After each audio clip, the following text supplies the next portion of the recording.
Capítulo 14. O nascimento do herdeiro.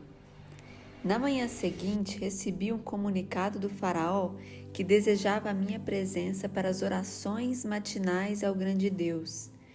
Vesti-me rapidamente e dirigi-me ao templo privado de Akhenaton, o castelo de Aton, ao lado dos aposentos reais. Corri pelos corredores do templo até a sala de orações. Entrei timidamente no salão, que possui uma ampla janela voltada para as colinas onde o sol nasce. O faraó estava ajoelhado sobre almofadas. Seus olhos estavam voltados para os primeiros raios de sol que apontavam no horizonte. A sala, envolvida pelos raios dourados de Aton, parecia ter uma vibração mística, invisível aos olhos humanos. Ao contrário do que vi no templo de Amon, em Tebas, ali observava a presença de espíritos iluminados, a compartilhar a alegria de ver Akhenaton com a saúde restabelecida. Ao me ver, o faraó me olhou com serenidade e indicou com um gesto uma almofada ao seu lado.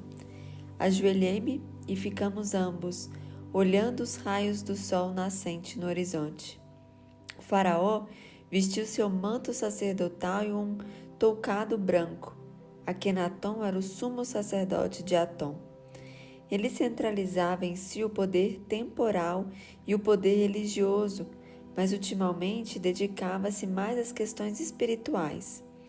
Akhenaton era papa, entre aspas, e rei, entre aspas. Como os antigos atlantes, ele não dissoava o poder material do espiritual. Era raro vê-lo com as vestes típicas de Faraó. O cajado, o chicote, a coroa do Alto e Baixo Egito raramente eram utilizados até mesmo em cerimônias oficiais. Enquanto meditávamos em silêncio, olhei para o seu rosto que irradiava paz, amor e felicidade. Envolvi-me em um estado de imenso bem-estar e alegria.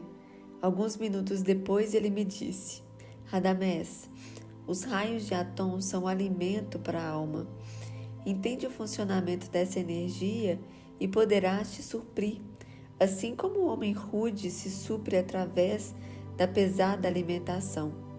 Toda a natureza ao nosso redor é a manifestação de Deus.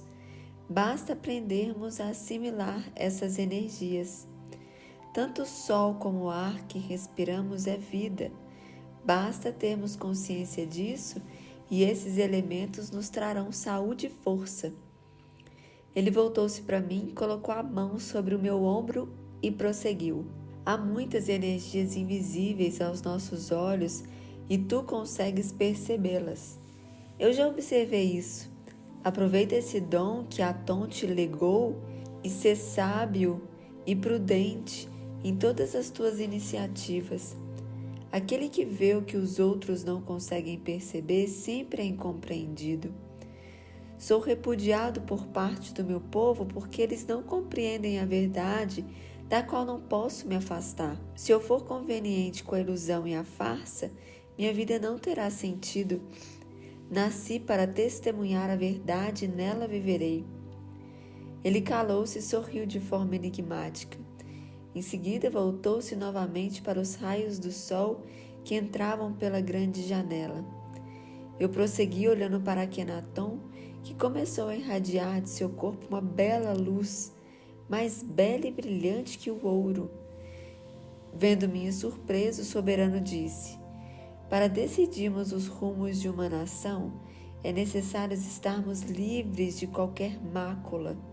Essa enfermidade fez-me ver que eu não estava tão puro como deveria. Muitas forças do mal desejam o meu fracasso. Não posso mais vacilar.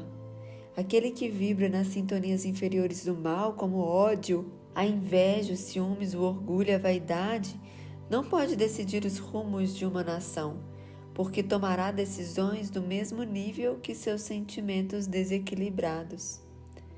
Todos os dias devo suprir-me das energias de meu pai Aton, porque o destino de muitas pessoas está em minhas mãos. Radamés, lembra-te sempre, somos responsáveis pelo bem ou pelo mal que fazemos aos nossos irmãos. Ao final daquelas palavras, Akenaton levantou-se e caminhou até a grande janela. Em seguida, respirou profundamente a atmosfera mágica da cidade celestial e, demonstrando estar plenamente curado, revelou: Sinto-me bem como há muito não sentia, e devo isso à tua ajuda, meu amigo. Sem jeito, eu disse ao faraó: não fiz mais do que cumprir o compromisso que assumi contigo quando era quase uma criança. Ele sorriu, irradiando-me paz com uma expressão de pleno amor e respeito. Depois parou, olhou para o céu e falou: sim, agora me lembro. Nós fizemos um acordo de amigos e não de um faraó, uma divindade viva, em relação à obrigação ao teu soberano. Não tratarias o assunto com o empenho que trataste? Obtiveste êxito em tua missão porque foste ajudar ao teu amigo Akenaton e não ao faraó, senhor do alto e baixo Egito. Concordei com os olhos marejados de emoção. Ele me abraçou e disse: quando virá o dia em que os homens cultivarão esse tipo de sentimento que habita em teu coração nesse instante? Eu comecei a chorar abertamente e respondi: não sei, meu amigo e mestre. Não sei nem se conseguirei manter-me sempre na paz de espírito em que tu vives. O mundo é tão cheio de surpresas. Em Tebas vi tantas coisas que me decepcionaram. Lá cheguei à conclusão de que será difícil fazer o nosso povo viver segundo a vontade de Atom. Com amargura na voz e uma expressão de tristeza no rosto, Akenaton disse mais para si mesmo do que para mim: sim, é verdade. Naquela época as graves dificuldades ainda não haviam surgido. No final do reinado de Akenaton, até mesmo ele teria dificuldade para manter-se em paz. Quem diria eu? Após o encontro, dirigi-me para o trabalho nos escritórios diplomáticos de Akenaton.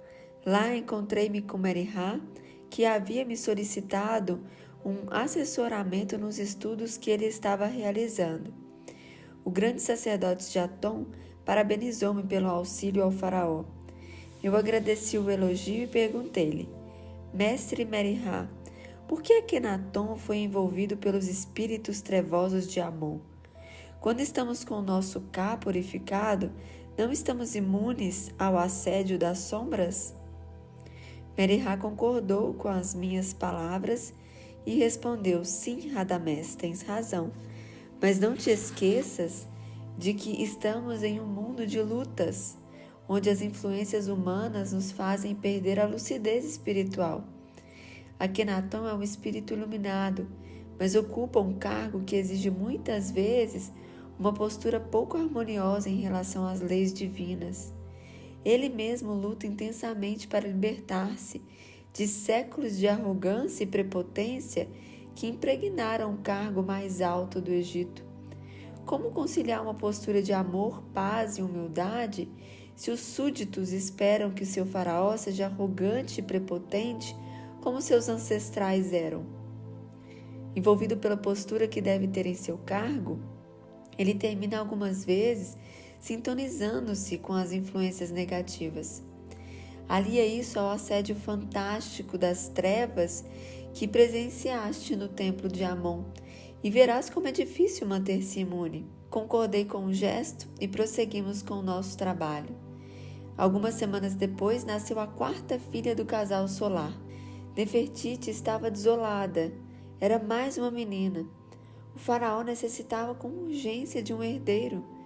Todos sabíamos que a terra de Queme vivia um período de instabilidade política.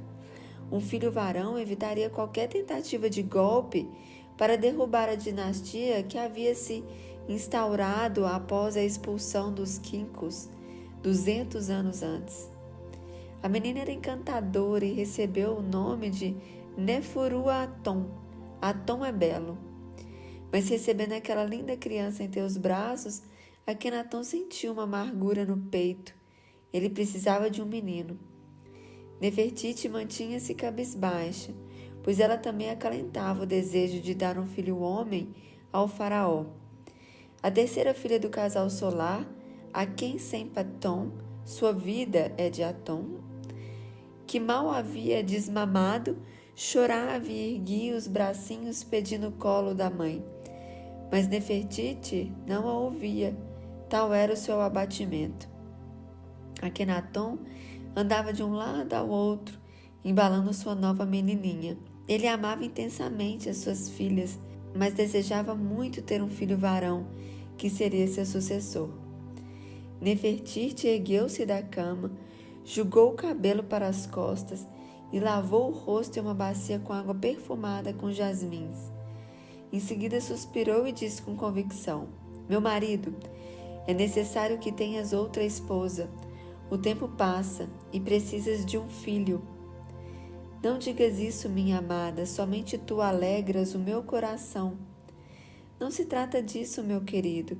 Os homens de nossa terra podem possuir mais de uma esposa e o faraó pode ter várias. Eu sei que o teu coração é só meu, mas deves casar-te com uma mulher que consiga reproduzir filhos. Acredito que Atom criou-me para dar à luz somente mulheres. Sem permitir que Akhenaton falasse uma só palavra, ela completou: Eu escolho Kia para ser a tua segunda esposa. Ela é nobre e possui um excelente caráter. É uma das mulheres mais devotadas a Atom em nosso reino. O faraó tentou dialogar, convencê-la a mudar de ideia, mas Nefertiti apenas disse com serenidade: Se me amas, cumpre a minha vontade, casa-te imediatamente com Cria. Precisas de um herdeiro. Agora saia. Eu preciso repousar. Ainda não me refiz do parto da nossa Neferuatom. Akhenaton beijou as suas filhinhas que estavam no quarto e se retirou. Ao chegar na soleira da porta, ele virou-se e disse: Eu tentarei ter um filho com Kia, mas nós também continuaremos tentando, pois o herdeiro das duas terras deve ter o sangue da maior entre as mulheres do Egito. Depois que Akhenaton retirou-se, Nefertiti chorou amargamente por toda a noite. Ela o amava intensamente e desejava fazê-lo sempre feliz. Enquanto o palácio de Akhenaton se tornava um ninho de belas menininhas, Issé e eu tentávamos esquecer, através do trabalho, a nossa má sorte com filhos. Ela tornava-se cada dia mais bela por não ter sofrido as dificuldades da maternidade e também porque trabalhava intensamente com energias sublimadas dos planos superiores. Seu rosto moreno, com cabelos negros, cortados à moda egípcia, em que a franja descia até os olhos, encantava-me. A vida em Akhetaton parecia rejuvenescer-nos. Vivíamos em uma cidade de vanguarda em todos os aspectos. As roupas, a alimentação, o estilo de vida, tudo era muito saudável e nos propiciava alegria e saúde. Acredito que as orações sobre os raios solares do nascente e do poente é que nos traziam saúde e juventude. Os raios benéficos nessas horas do dia, aliados à respiração equilibrada e alimentação frugal, faziam-nos muito bem. Trabalhávamos no que gostávamos e desfrutávamos de excelentes amizades. Todas as noites recebíamos amigos em nossa casa ou jantávamos em suas residências ou no palácio do faraó. Ali discutíamos nossos objetivos e brincávamos alegres, muitas vezes nos esquecendo que Tebas era um barril de pólvora pronto para explodir. No ano que ora narramos, vivemos emoções intensas. Um mês após o nascimento de Neferu-Atom, Kia ficou grávida de Akhenaton. Nefertiti abraçou a amiga com alegria. A grande esposa real era uma alma iluminada demais para cultivar rancores. Com o tempo ela compreendeu que aquela era a vontade do grande Deus. O faraó ainda mantinha esperanças de que o herdeiro fosse um filho de Nefertiti. Assim, naquele mesmo período, Nefertiti ficou grávida pela 5ª vez. Nos anos seguintes, as visitas ao palácio se tornaram um verdadeiro divertimento, pois todos tinham que dar atenção às filhas do casal solar. Quantas vezes tivemos de deixar os nossos papiros e experimentos de lado para dançar com Merit Aton, ou brincar de balanço com Meket Aton, ou quem sabe brincar de príncipe e princesa com Akesepaton, que parecia ter nascido para ser uma rainha. E assim os dias se passavam, até que em determinada manhã da estação cheia do Nilo, fomos acordados por gritos histéricos do povo que demonstrava sempre o seu pesar de forma escandalosa. Corri para a janela da nossa casa e vi mulheres rasgando as roupas e jogando terra sobre a cabeça. Meu coração gelou. Quem teria morrido? Logo, obtivemos a informação de que o pai do faraó, o grande Amenófis III, havia falecido. Na verdade, foi até um consolo, pois nos últimos anos ele nem andava mais. Suas dores reumáticas e as graves inflamações nas gengivas já não tinham como ser controladas. A utilização das novas técnicas médicas e os passes energéticos conseguiram dar-lhe uma sobrevida. Assim, Amenófis III pôde chegar até o 9º ano do reinado do seu filho, vivendo quase 12 anos com as enfermidades que lhes imputavam dores às vezes atrozes. Eu e Sé nos vestimos rapidamente e fomos para o palácio apresentar as nossas condolências à família real. Akenaton e Nefertiti dirigiram-se à janela das aparições, entre aspas, junto com 4 filhas. E o faraó falou ao povo que se reuniu na Avenida Real.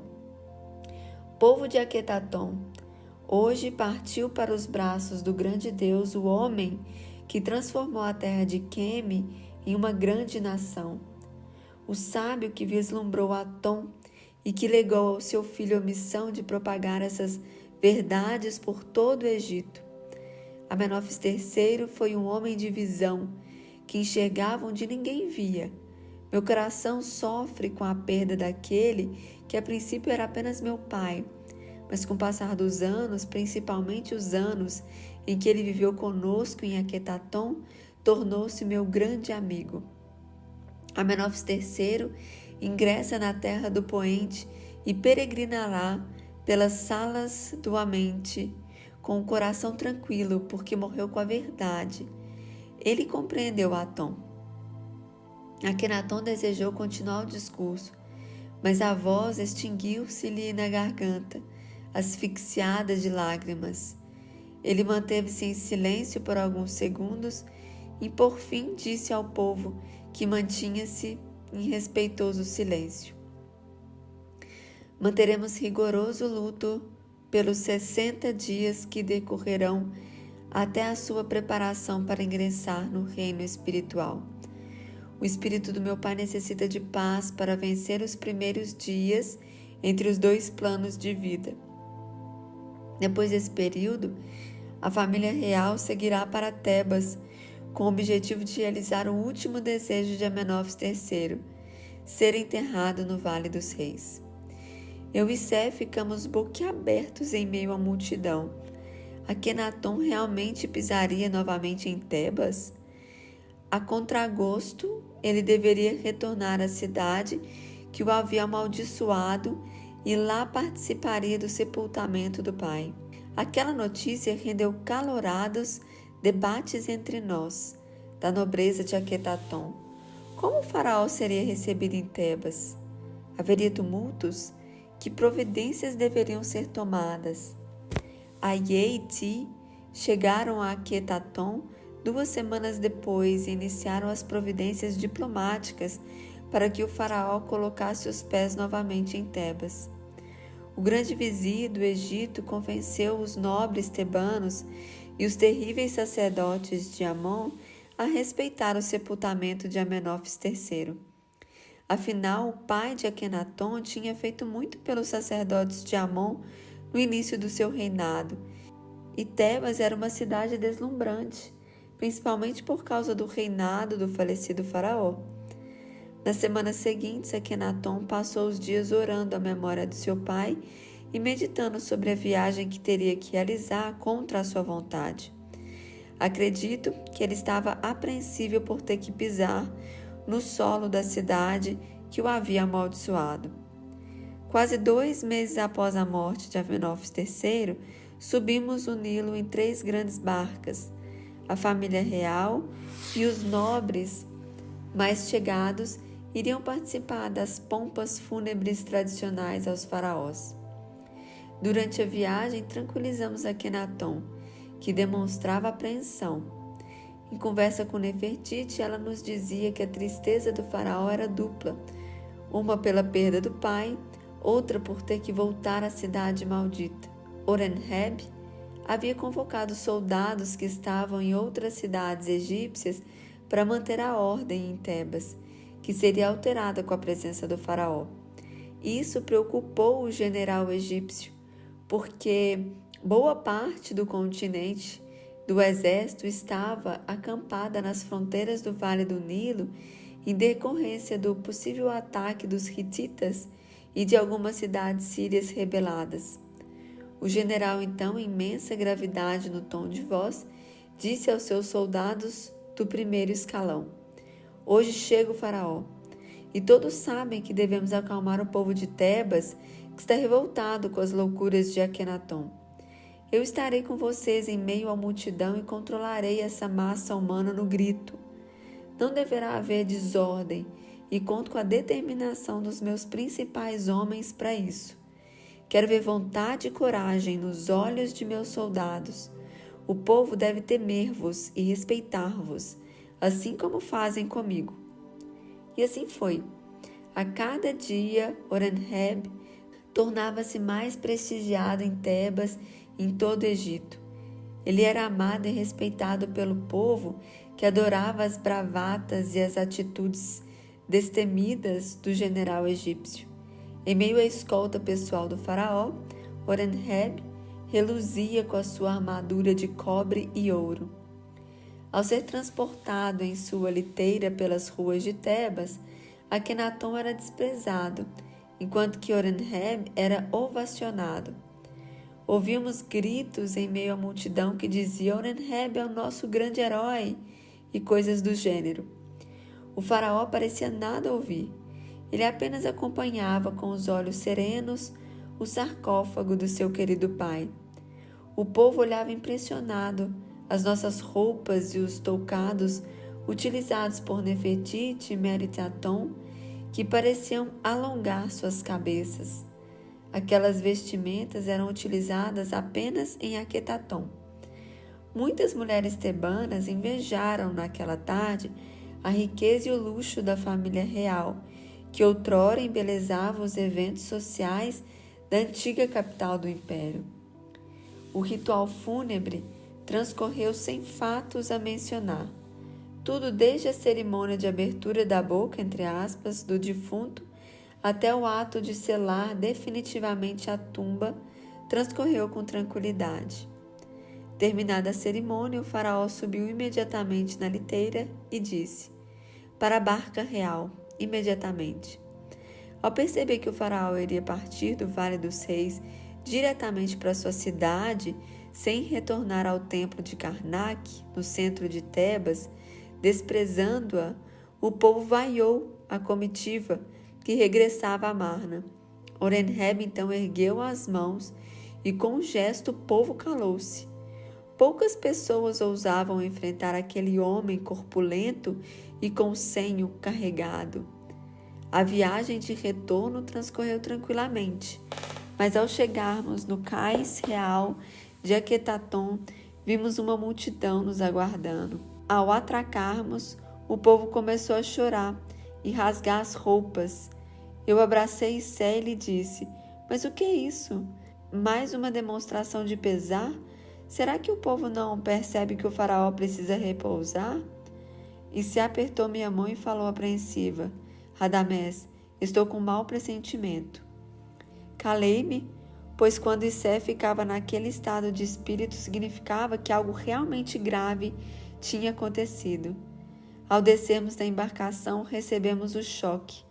Meket Aton, a segunda filha do casal real, havia falecido. Nefertiti desmaiou e Akhenaton colocou as mãos sobre o rosto e disse em voz alta: "O que se passa, meu Deus? O que fiz para merecer tanta desgraça?" Conduzimos o faraó ao palácio e lá uma serva jogou-se aos seus pés do faraó, dizendo: Senhor, mata-me. Descuidei-me apenas um minuto da pequena Meket Aton e ela caiu na piscina do palácio. A menina tinha morrido por afogamento. Akenaton estava fora de si. Ele não sabia o que dizer ou fazer. Depois de alguns minutos, em um estado de apatia, o faraó perguntou a Ramoses: O que eu faço, meu amigo? Aton me abandona? Ramoses respirou fundo e respondeu: Meu querido amigo, antes de mais nada, perdoa essa mulher. Ela não teve culpa, foi apenas um acidente. Eu sei que é difícil dizer isso a um pai que perde a filha amada, mas não devemos crer que a vida gira em torno de nós, mesmo sendo tu o Senhor do Egito. Meket Aton voltou para um mundo maior. Se essa é a vontade de Aton, devemos respeitá-la, porque o grande Deus sabe melhor do que nós qual rumo a vida deve seguir. O faraó ponderou por alguns segundos e depois caminhou com passos pesados para os seus aposentos.